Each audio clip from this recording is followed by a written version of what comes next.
दिया है खुदा ने दुनिया को जन्नत का रूप, लेकिन जन्नत की इन वादियों में कहीं प्यार तो कहीं नफरत का है रूप। मुश्किलें दिक्कतें राह में हाइल हो अगर, तो इंसान फरिश्तों के भेस में करते हैं मदद। आसमान से आगे है दुनिया मेरी, जन्नत का मुकाम है जिंदगी मेरी। ना होऊंगा अपने वतन से जुदा, कि इस वतन पर कुर्बान होना है खुश नसीबी मेरी। ये तसव्वुर उस मासूम बच्चे की हकीकत बन गए, जिसकी दुनिया उसके माँ बाप और भाई बहन थे, जिसने अपने वालिद का हाथ पकड़कर चलना सीखा था। ये वो मासूम था जो कश्मीर की गलियों में अपने हमअसरों के साथ लड़कपन का भरपूर लुत्फ ले रहा था। लेकिन एक दिन दहशतगर्द अल बर्क के जरिए अगवा होने और कई साल उनकी सोबत में बिताने के बाद ये कश्मीरी उन दहशतगर्दों की नफरत को, उनके नापाक इरादों को, इस मुल्क को तबाह व बर्बाद करने के इरादों को नाकामयाब करने में कामयाब हो चुका था। वजह थी इस वतन की मोहब्बत, जिसने इस मुहब्बे वतन को अपनी मिट्टी से जुदा होने नहीं दिया। अब्दुल हामिद चारा एक ऐसे ही पहले जियाले कश्मीरी मुस्लिम फौजी थे, जिन्होंने हिंदुस्तानी फौज के तीसरे बड़े इनाम शौर्य चक्र को अपने नाम से जोड़ लिया और वतन के लिए अपने फर्ज को निभाते हुए शहीद हो गए। सबसे बड़ा भाई मेरा वही था जो अब्दुल हमीद चारा, वो शहीद हो गया सूर्य चक्र। जैसे बच्चे खेलते हैं ऐसे वो जब आता था हमारे साथ खेलता, फिर अगर हमें कोई दुख होता था वो हमें दुख महसूस नहीं करने देता था। वो एक खुश आमदी बंदा था, कोई दुख नहीं ज़ाहिर होने देता था, कुछ नहीं, बस वो खेलना उठना बैठना। कोई भी हमें दुख होता था घर में, हम थोड़े नॉर्मली थे, गरीब थे, लेकिन वो हमें गरीबी महसूस नहीं करने देता था। हमारे घर में माहौल भी अच्छा था, सब हमारे घर के अच्छे थे, छोटे छोटे बच्चे थे, भाई थे, बहनें थे, उसके सब अच्छे थे, सारा परिवार बिल्कुल अच्छा था। वो खुद भी अच्छा था, शरीफ था बिल्कुल, किसी के बारे में कुछ बात नहीं करता था और कुछ नहीं। ऐसे किसी ने खबर की गया ऑपरेशन को, वो उधर शहीद हो गया। जो मेरा भाई था अब्दुल हमीद चारा सूर्य चक्र, वो हमें देखभाल करता था। छोटा वो ही जाता था, कहीं भी जाना हो अपने गांव में दोस्तों के साथ, जो वहाँ पड़ोसी हैं उनके साथ खेती बाड़ी करना, उठना बैठना उनका ठीक ठाक था। श्रीनगर के दर्दपुरा लोलाब के रहने वाले लालदीन चारा के आंगन में 8 मार्च 1975 को इस बहादुर और जियाले फौजी ने जन्म लिया। उनके वालिद ने उनका नाम CQMH अब्दुल हामिद खान से मुतासिर होकर रखा, जिसने 1965 की हिंद पाक जंग में दुश्मनों के असल उत्तार के सभी तोपों को तबाह कर दिया था। बचपन से मिलनसार, खेलकूद में होशियार अब्दुल हामिद स्कूल की पढ़ाई छोड़ खेती बाड़ी कर घर वालों के साथ सुकून की जिंदगी गुजारते थे।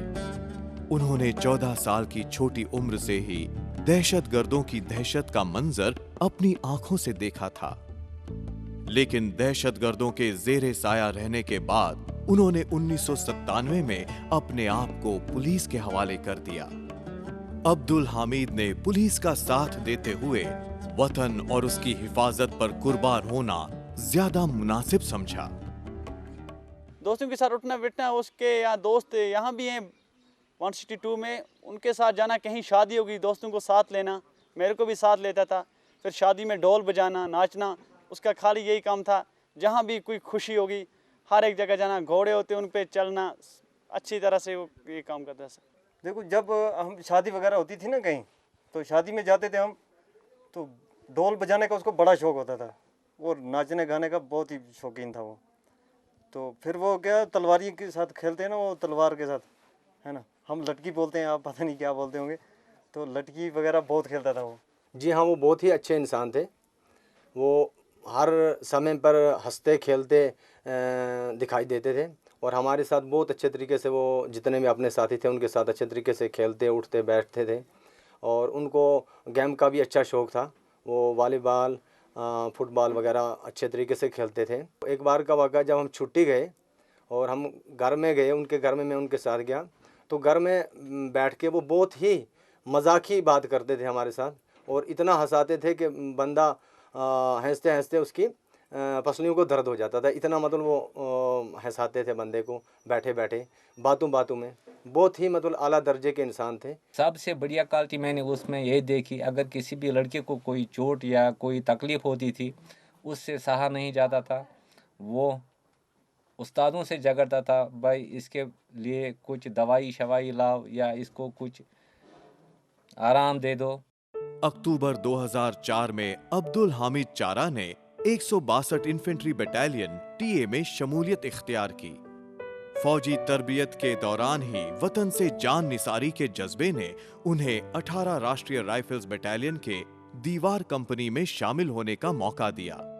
33 साल के इस दिलेर सिपाही के कारनामों ने उन्हें अपने हमअसरों में वो बुलंद रुतबा अता किया कि दहशतगर्द भी इस मुस्लिम फौजी की बहादुरी के बारे में सोचने पर मजबूर हो गए। 2003 नवंबर में 7 home and hearth battalion raise करने के ऑर्डर्स आए थे, जिसमें एक 162 infantry battalion TA affiliated to JAK LI थी। सिर्फ 162 टीए बटालियन जो थी उसका बेसिक एम था कि जो एक्स इख्वान कैडर्स हैं और जो सरेंडर्ड मिलिटेंट्स हैं उनको रिहेबिलिटेट करना है, और उसके अलावा जो उनकी एक्सपर्टीज़ है, क्योंकि ये लोग लोकल्स हैं, ये लोकल एरिया को जानते हैं, इनकी लैंग्वेज को जानते हैं, यहाँ के कल्चर को जानते हैं, ट्रेडिशन को जानते हैं, और मोर इम्पोर्टेंटली जो टेररिस्ट को जानते हैं, उनके लिए इस बटालियन को रेस किया था। उस टाइम पे इसमें 250 से ज़्यादा एक्स इख्वानीस और सरेंडर्ड मिलिटेंट्स रिक्रूट हुए थे। हामिद चारा इन्हीं में से एक था, जो कि लोलाब कुपवाड़ा का रहने वाला था। मैं बहुत देर तक एसटीएफ और आर्मी के साथ रहा, क्योंकि 2003 में 162 इन्फेंट्री बटालियन टीए खड़ी हो गई, और इसमें हमने उन तमाम लड़कों को जमा करके इसमें एक ये जो यूनिट बन गई टेरिटोरियल आर्मी, इसमें इनको ज्वाइन करवाया। इसमें हमने वो लड़के लाए पूरे जिन्होंने हमारी मदद की थी, जिन्होंने बिल्कुल फौज की मदद की थी, एसटीएफ की मदद की थी, और 2005 में मेरे को इसी पलटन में जूनियर कमीशन अफसर बनाया गया। हम ट्रेनिंग में भी इकट्ठे थे। जब हमने रिक्रूटिंग की ट्रेनिंग की थी डंसाल जम्मू में, तो तब से हम इकट्ठे थे। वहाँ भी हमारा ये एक साइड से तो हमारे ऊपर काफ़ी रिक्रूटिंग में मतलब ट्रेनिंग का दबाव भी होता है, तो फिर भी उसको सहते हुए वो बहुत अच्छे तरीके से सब लड़कों के साथ हंसी मजाक खेलते रहते थे। बोला ये क्या है, कुछ भी नहीं है ट्रेनिंग, तो आप हंसी खुशी से इस ट्रेनिंग को अंजाम दो, और जब तक हम ट्रेनिंग अच्छी नहीं करेंगे तब तक हम अपना मुद्दा हासिल नहीं कर सकते। तो उसकी जो उम्मीदें थी, तमन्नाएं थी, बहुत ही फास्ट थी, बहुत ही अच्छी थी, और उन्हीं के कारण उसने लास्ट में भी बहुत अच्छा अपना रुतबा हासिल किया। अपने फर्ज को बखूबी और दिलो जान से निभाने और जंगों में अपनी गैर मामूली सलाहियतों का मुजाहिरा पेश करते करते अब्दुल हामिद दाई अजल को लब्बैक कह गए। उनकी बहादुरी के कारनामों की खबर कश्मीर के रोजनामा अखबार की भी जीनत बने। अब्दुल हामिद की इसी जानिसारी के सबब हिंदुस्तान के सदर जमहूरिया ने उन्हें हिंदुस्तानी फौज के तीसरे बड़े इकराम शौर्य चक्र से 14 मई 2008 को नवाजा, और इसके लिए उसको शौर्य चक्र 26 जनवरी 2008 को अनाउंस किया गया था, और बाद में इन्वेस्टिचर सेरेमनी के टाइम में उसकी वाइफ को हम यहाँ से ले जा करके, और प्रेसिडेंट मिसेस प्रतिभा पाटिल ने उसको ऑनर दिया। रेडियो पे और टीवी पे ऐलान हुआ कि फलाने बंदे को शौर्य चक्र मिला, तो लोग हैरान हो गए कौन सा अवार्ड है। फौज हमारे घर में दिन रात आती रही, बड़े बड़े कमांडर साहब आए, कोर कमांडर साहब आए, तो वहाँ अजीब सी बात हुई, इसको कौन सा अवार्ड मिल गया। लोग हैरान हो गए, हमने पहला बंदा देखा जिसको इतना बड़ा अवार्ड मिला, वहाँ हैरान हो गए। सरफराजी हो तेरी परचमे को हो दमन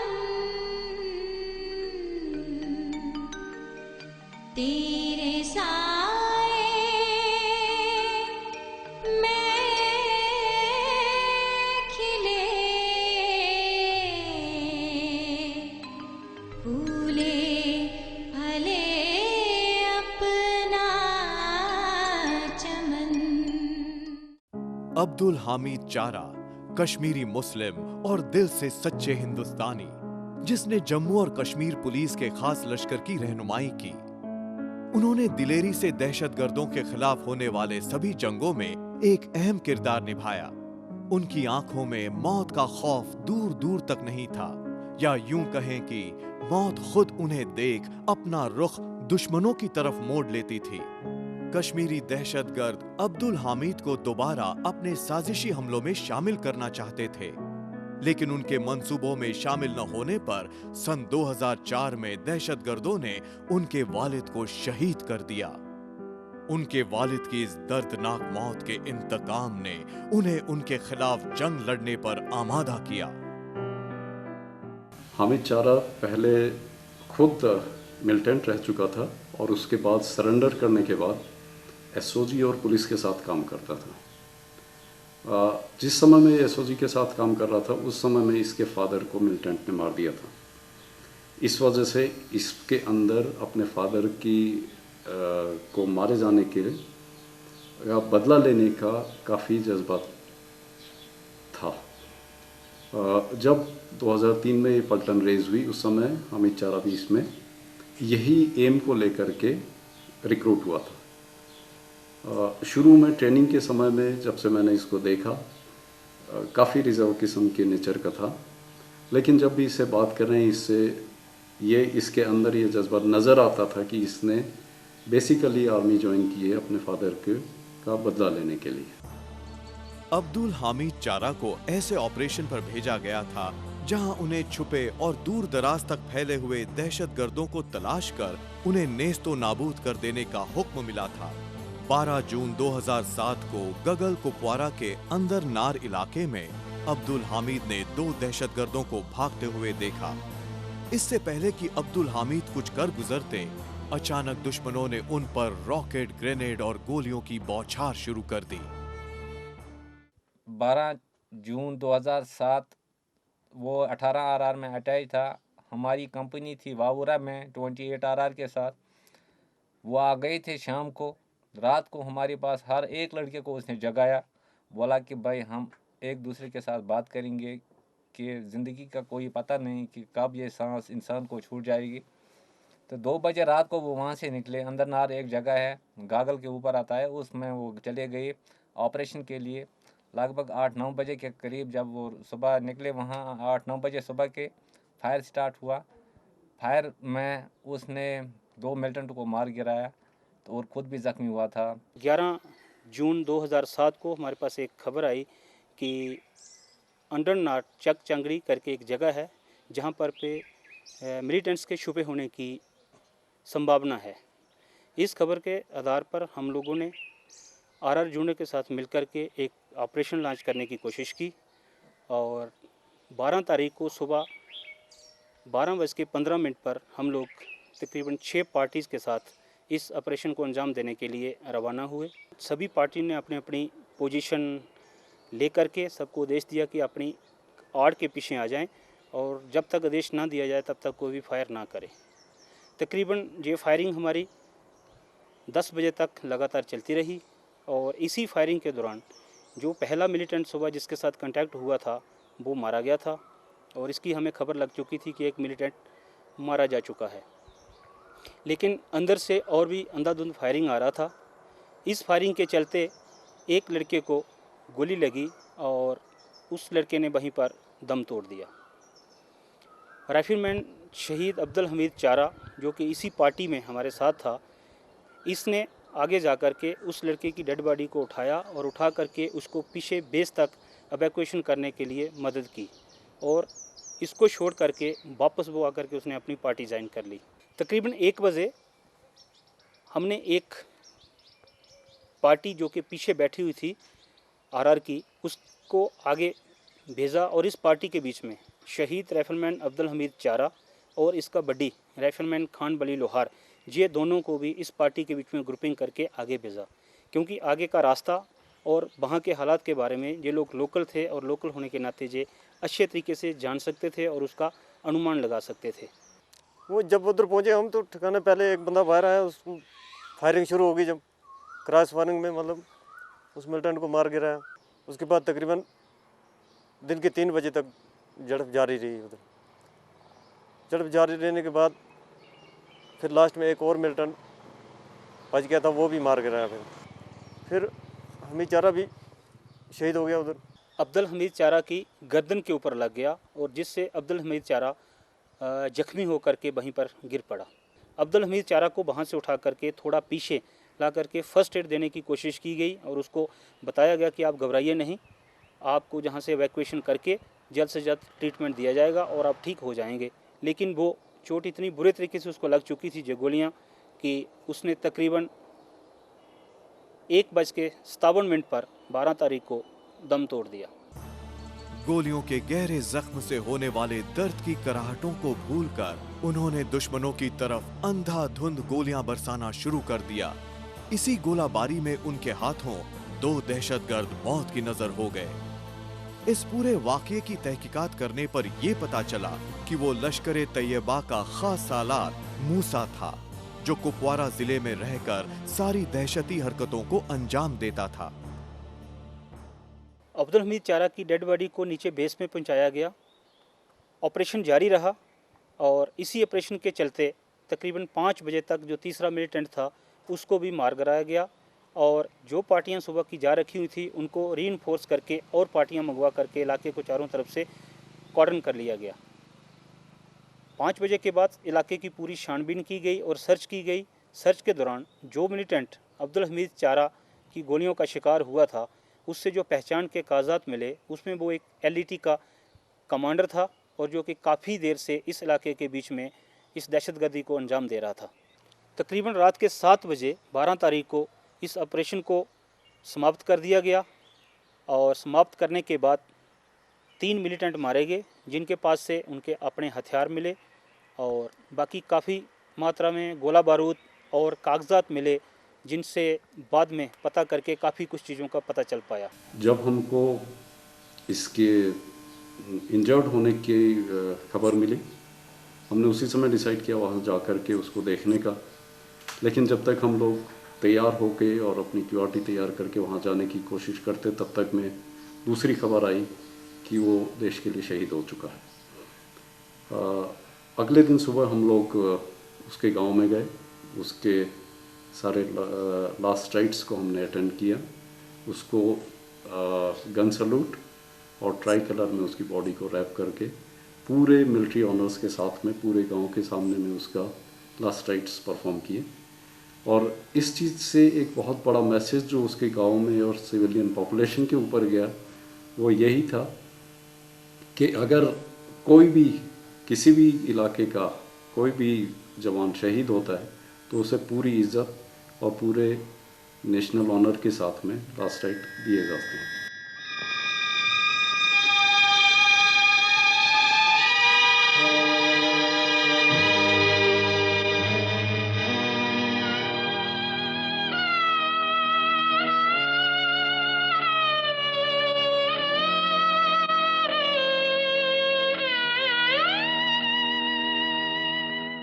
कर चले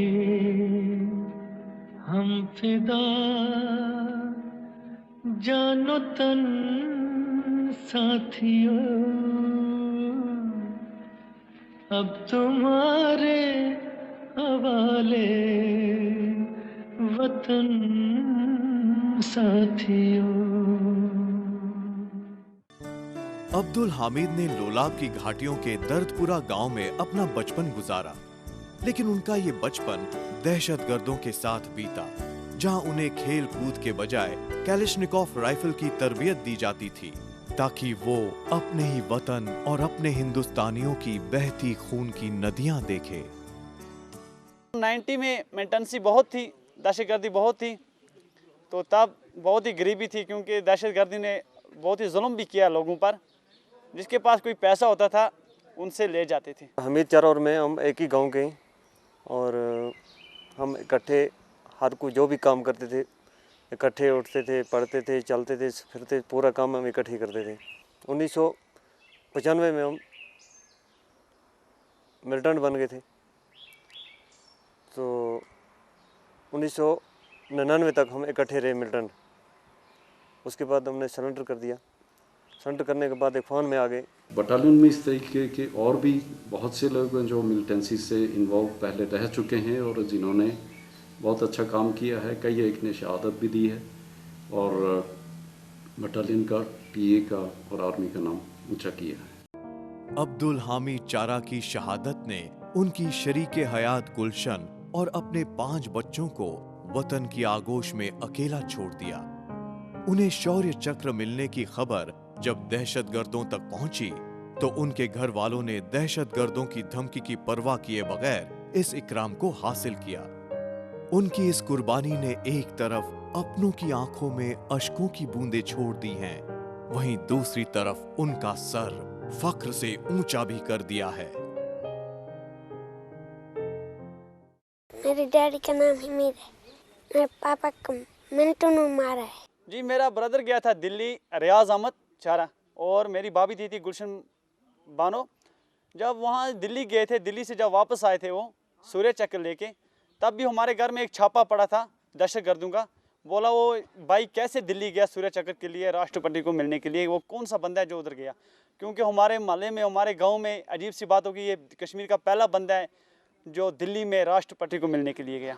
दहशतगर्दों के साथ जो बंदे थे वो भी हैरान हो गए। दहशतगर्दों के पास भी रिपोर्ट पहुंची मेरे भाई की, फलाने बंदे को इतना बड़ा अवार्ड मिला। उसकी वजह से मेरी सिस्टर के घर में जो पाकिस्तानी आए थे, बोला आपके भाई को इतना बड़ा अवार्ड मिला, ये अवार्ड क्या होता है। सिस्टर को नहीं पता था ये कौन सा अवार्ड है। फिर वो दहशतगर्दों को उसने बताया कि हमें पता नहीं है इस अवार्ड के बारे में।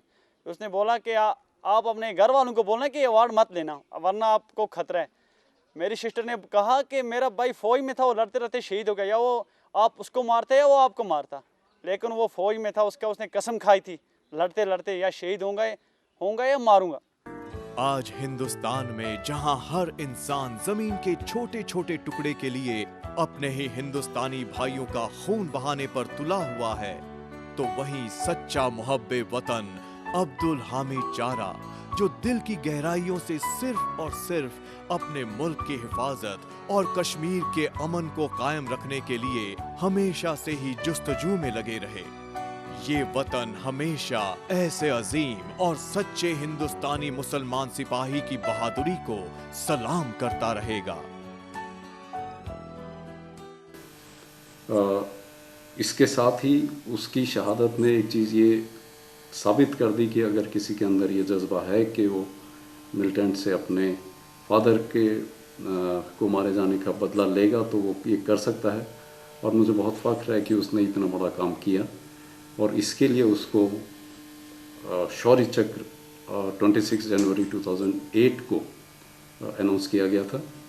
और बाद में इन्वेस्टिचर सेरेमनी के टाइम में उसकी वाइफ को हम यहाँ से ले जा करके और प्रेसिडेंट मिसेस प्रतिभा पाटिल ने उसको ऑनर दिया। और इसके अलावा उसके बाद में टीए डायरेक्टरेट में फंक्शन में डिफेंस मिनिस्टर की वाइफ और बड़ी सीनियर आर्मी ऑफिसर्स और सिविल डिग्निटरीज की वाइफ ने उससे मिल करके उसको बधाई भी दी हैं और साथ में उनको ये भी प्रॉमिस किया कि उनको जो भी तकलीफ़ होगी, जो भी उनके लिए कर सकते हैं वो करेंगे। इसके अलावा बटालियन की तरफ से हमने उसको जो भी उनके ड्यूज़ बनते हैं वो सारे के सारे पेमेंट करने में मदद की है। मैं ये नहीं कहता कि हमने मदद की है, ये हमारा फ़र्ज़ था और वो हमने पूरा किया है। और आज तक उनको तकरीबन 26 लाख से ऊपर की एड्स वेरियस एजेंसी से, वेरियस डिपार्टमेंट से, आर्मी और स्टेट गवर्नमेंट और सेंट्रल गवर्नमेंट की तरफ से दी जा चुकी हैं। हमीद चारा इन्हीं हमारे जवानों में से एक जियाला जवान था जिसने सीने पर गोली खा के इस पलटन का नाम रोशन कर दिया। मैं इस वक्त उनकी उस शहादत को सलाम करता हूँ जिसने दिखा दिया कि एक दहशतगर्द भी एक अच्छा इंसान बन सकता है, एक भटका हुआ इंसान भी किसी दिन बहुत बड़ा काम इस देश के लिए कर सकता है। मेरा भाई शहीद होने के बाद मैंने आर्मी में इसलिए ज्वाइन किया कि जो दहशतगर्दों के सोर्स हैं वो ऐसा ना कहे कि एक घर में फौजी था वो शहीद हो गया कि उसकी जगह दूसरा नहीं गया। क्योंकि मैं इसलिए आया कि मैं भाई की जगह खड़ा हो गया कि हर एक बोले नहीं, अगर एक भाई शहीद हो गया कि दूसरी उसकी जगह सेलेक्ट हो गया, कि ताकि दहशतगर्दों को भी पता चले कि नहीं उसका दूसरा भाई है।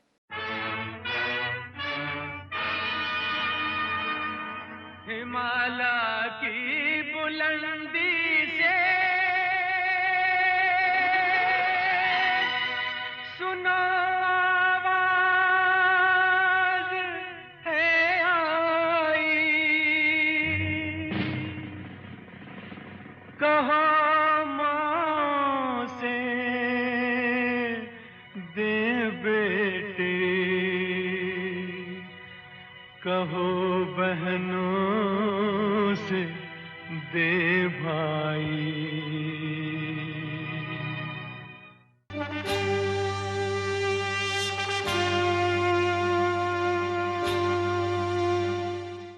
आने वाले एपिसोड में आप देखेंगे मादरे वतन अशोक चक्र शहीद मेजर मोहित शर्मा की जिंदगी की अनमोल कहानी, जिसने कश्मीरी आवाम की हिफाजत पर अपनी जान निछावर कर दी।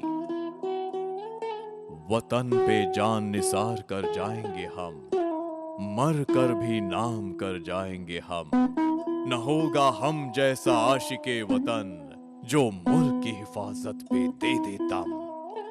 जय हिंद।